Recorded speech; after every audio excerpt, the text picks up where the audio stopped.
She called the county on my private ranch road 11 times in one summer. She wanted her neighborhood's shortcut kept open for free on my land without asking. So I gave her an answer she didn't expect. I closed that road forever.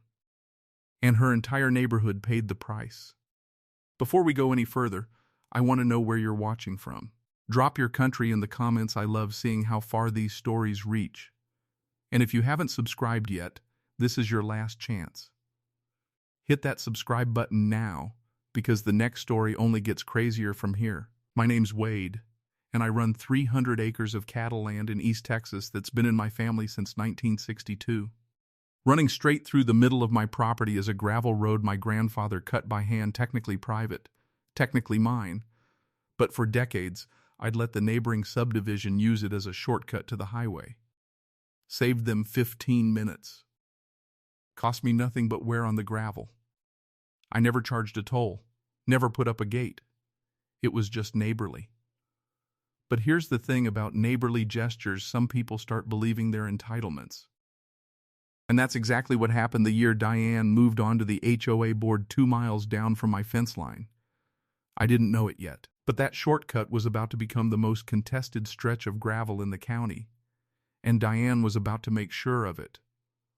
Diane wasn't just any resident, she was the newly elected HOA president of Pinecrest Meadows, a subdivision of about 200 homes that had, for years, quietly used my road like it was public infrastructure.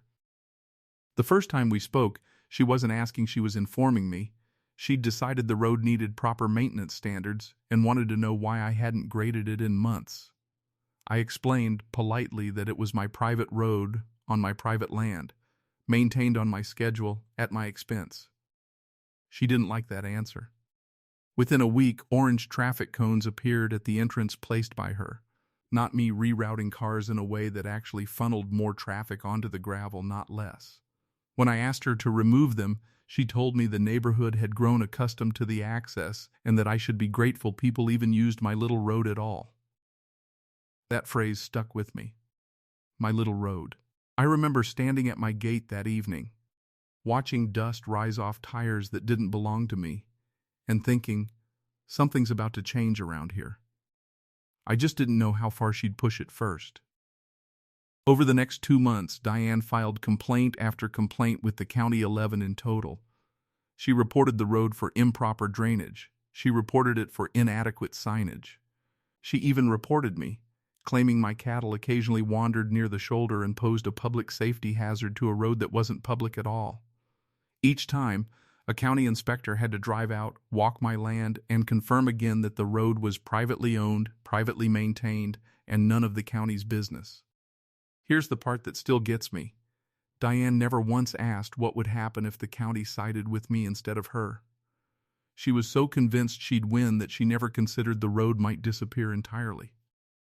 I want you to remember that detail, because it comes back later in a way that changed everything for 200 families who had no idea their HO. A president was about to lose them their easiest way home. By complaint number 9, the county inspector, a guy named Russell, pulled me aside and said something I'll never forget: Wade, at some point you're going to have to make a decision most landowners are too nice to make. He was right. Complaint number 11 came with a letter. Diane, now claiming to speak for the entire HO, a board, threatened legal action, arguing that decades of customary use had created something called a prescriptive easement, essentially claiming that because her neighborhood had used my road so long, they now had a legal right to keep using it. I called my attorney that same afternoon. Turns out, she was almost right. Prescriptive easement claims are real, and in some states. They can absolutely take a landowner's private road out of their hands permanently if left unchallenged. Almost right. Because there's one thing that defeats a prescriptive easement claim every single time, and Diane had just handed me the exact tool I needed to use it. I hung up the phone, walked out to my truck, and drove straight to the hardware store. The next morning, I installed a locked steel gate at both entrances to my ranch road. Not a suggestion. Not a cone. A full agricultural gate, chained, with a sign that read, "Private property, no public access. Violators will be prosecuted." Under Texas law, and in most states, once a landowner formally and unmistakably denies public access. It interrupts any claim of continuous customary use, which meant Diane's prescriptive easement argument was now legally dead in the water. She'd spent 2 months building a case for public access, and in one morning I'd erased it completely. But closing the road didn't just end her legal threat.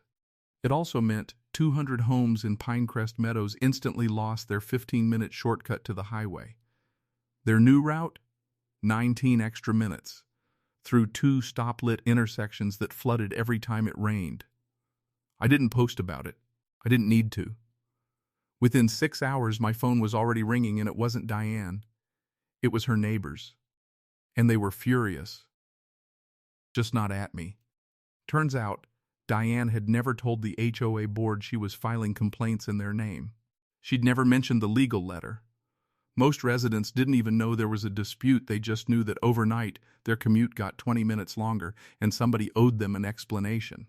At the next HOA meeting, which I did not attend, but heard about from 3 separate neighbors, Diane tried to explain that she was protecting the community's access rights. A man in the back row, a retired firefighter named Gary, stood up and said the quote that apparently ended her presidency on the spot. "You didn't protect anything. You lost it. For all of us." Within a week, Diane was voted off the HOA board in an emergency session. 2 board members drove out personally to apologize to me, not for the complaints, which they hadn't authorized, but for not reining her in sooner. I told them the gate wasn't personal. It never had been. It was just the natural result of somebody trying to take something that was never theirs to take in the first place.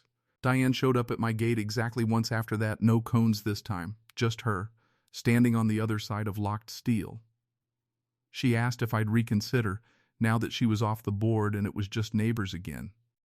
I looked at that gate, still fresh with paint, and told her the truth. I would have kept that road open for free, forever, if she'd simply asked instead of demanded. Instead, she spent 2 months trying to take by force what I would have given by kindness. Some doors and some roads only close once, but once they do, they tend to stay that way. She didn't argue. She just turned around and walked back toward a neighborhood that now took the long way home every single day because of a fight she started and never needed to. It's been 8 months. The gate's still there. The road's still mine, still private, still exactly what it always was before anyone tried to claim otherwise. Pinecrest Meadows got a new HOA president, someone who ironically sent me a fruit basket last Christmas and a note that just said, "Sorry about all that. Thank you for being patient with us." I wasn't angry about the shortcut. I was angry that kindness got mistaken for weakness. Diane taught 200 families a hard lesson about assuming access is a right instead of a gift. I just happened to be the one holding the gate key. But Diane wasn't done, not even close. Because 6 months after that gate went up, she tried one more move involving the county commissioner and a claim so bold it almost worked. If you want to hear how far she pushed it and how it finally ended for good, stay tuned for part 2.